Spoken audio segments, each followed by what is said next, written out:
सबको जय मसीह की। खुदावन में आपकी और आपके घराने की सलामती। खुदावन आप सबको बहुत सारी आशीष और बरकत दे। आइए हम खुदावन के पाक कलाम में से पढ़ते हैं। खुदावन के पाक कलाम में से आज सीखेंगे हम प्रार्थना की शक्ति। और कहता प्रार्थना करने वालों के लिए सब कुछ हो सकता है। जो विश्वास करते हैं, विश्वास के साथ प्रार्थना करते हैं, उनके लिए सब कुछ हो सकता है। कोई भी ऐसा काम नहीं कि जो उनके लिए ना हो पाए, क्योंकि खुदावन कहता है कि मेरे कान तुम्हारी प्रार्थनाओं की ओर लगे रहते हैं। हालेलुया। खुदावन के कान हमेशा हमारी प्रार्थनाओं की ओर लगे रहते हैं। फिर भी हमारे कई भाई बहन जो फ़ोन करके कहते हैं कि मेरी प्रार्थना नहीं सुनी जाती, मेरी प्रार्थना नहीं सुनेगी। कई लोग तो बहस के मूड में करते हैं और शायद वो खुदावन के पाक कलाम को पढ़ते नहीं हैं या खुदावन के पाक कलाम को जानते नहीं। वो जानना या नहीं चाहते कि खुदावन अपने पवित्र कलाम के द्वारा क्या कहता है। खुदावन कहता है मेरे कान तुम्हारी प्रार्थनाओं की ओर लगे रहते हैं। हालेलुया। आइए हम इसको वचन के द्वारा सीखते हैं। हम देखेंगे याकूब की पत्री, याकूब जो है और उसके 5 अध्याय उसकी 13 आयत में से देखेंगे। कहता है यदि तुम में से कोई दुखी हो तो प्रार्थना करें। क्या है? यदि तुम में से कोई दुखी हो तो प्रार्थना करें। हम जब कोई भी अगर हमारे में से दुखी हो, मुसीबत में हो, प्रॉब्लम्स में हो, तो हमें क्या करनी चाहिए? प्रार्थना करनी चाहिए। और 15 आयत में कहता और विश्वास की प्रार्थना के द्वारा रोगी क्या हो जाएगा? बच जाएगा। कहता कि क्या है यहाँ पर किसको? फिर अगर 14 को पढ़ेंगे, यदि तुम में से रोगी है, कोई रोगी है, तो कलीसिया के प्राचीनों को बुलाएं और वे प्रभु के नाम से उस पर तेल मलकर उसके लिए प्रार्थना करें और विश्वास की प्रार्थना के द्वारा रोगी बच जाएगा और प्रभु उसे उठाकर चंगा करेगा। हालेलुया। और यदि उसने पाप भी किए हों तो क्या हो जाएगा? कि वो पाप भी किए हों तो उनकी भी क्षमा हो जाएगी। हालेलुया। तो प्रार्थना का कितना बड़ा महत्व है।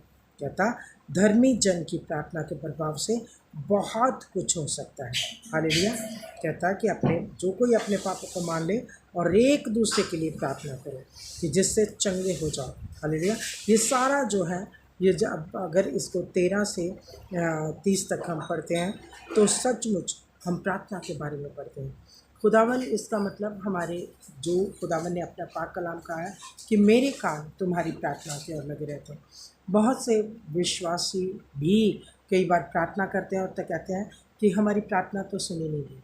कई बार कमज़ोर तो कहते हैं, लेकिन जो मजबूत विश्वासी कई बार वो भी कहते हैं हम चर्च भी जा रहे हैं, हम प्रार्थना भी कर रहे हैं, तो भी हमारी तो प्रार्थना सुनी नहीं जाती।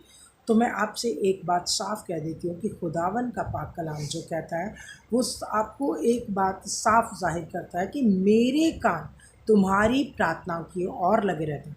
जब आप प्रार्थना करते हो तो उस विश्वास के साथ करो कि हाँ, कि खुदावन ने कहा है कि मेरे कान तुम्हारी प्रार्थना की ओर लगे रहते हैं।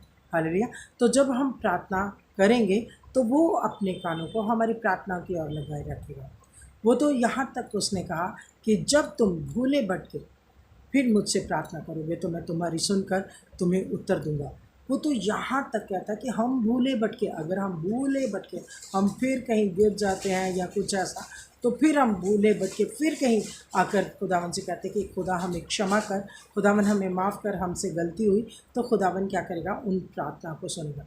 लेकिन हम भूले भटके रहते हैं तो फिर वहाँ से वापस नहीं आना चाहते, तो वो खुदावन कहता है कि हे भटकने वालों लौट आओ, क्योंकि वो भूले भटकों की भी प्रार्थना को सुनता है। तो आज के बाद हम जब भी प्रार्थना करने बैठे इस विश्वास के साथ बैठे कि खुदावन हमारी प्रार्थना को सुन रहा और उसका उत्तर भी देगा। हालेलुया।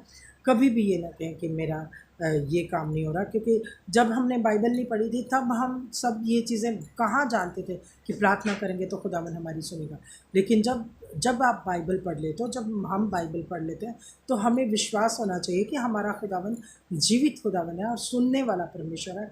वो कभी भी हमें हमारी प्रार्थनाओं को सुनने के लिए इनकार नहीं करता। ये नहीं कहता कि मेरे पास समय नहीं, मैं नहीं तुम्हारी सुनूंगा, या मेरे पास टाइम नहीं है, मैं तुम्हारी क्या मदद कर सकता हूँ। कभी भी उसने इनकार नहीं किया।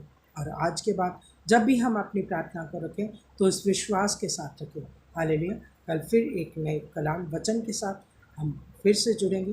खुदावन सबको इस प्रार्थना की अहमियत का आपको पता चले, खुदावन आपको बताएं कि सचमुच मेरे कान तुम्हारी प्रार्थनाओं की ओर लगे रहते हैं। तो आप विश्वास के साथ उसकी हजूरी में जाओ, और जो भी प्रॉब्लम्स, जो भी मुश्किलें, जो भी दुख, जिस भी पाप में पड़े, खुदावन उन सबको क्षमा करेगा, उन सब में से निकालेगा, और खुदावन हमें अपनी हजूरी में लिए जाएगा। सबको जय मसीह की। आइए हम छोटी सी प्रार्थना करते हैं। धन्यवाद मेरे जीवित खुदावन, तेरी शुक्रगुजारी करते हैं तेरी रहमतों के लिए, तेरी आशीषों के लिए, हर उस बरकत के लिए, भरपूरी के लिए, उसके आनंद के लिए, उस शांति के लिए जो तू देता है कि मेरे कान तुम्हारी प्रार्थनाओं की ओर लगे रहते, तेरे विश्वास में बढ़े और तेरे कामों को करने पाए। प्रभु यीशु मसीह के नाम से मांगते हैं, आमीन। खुदावन आपको और आपके घराने को बहुत सारी आशीषों बरकत दे। God bless you. जय मसीह की।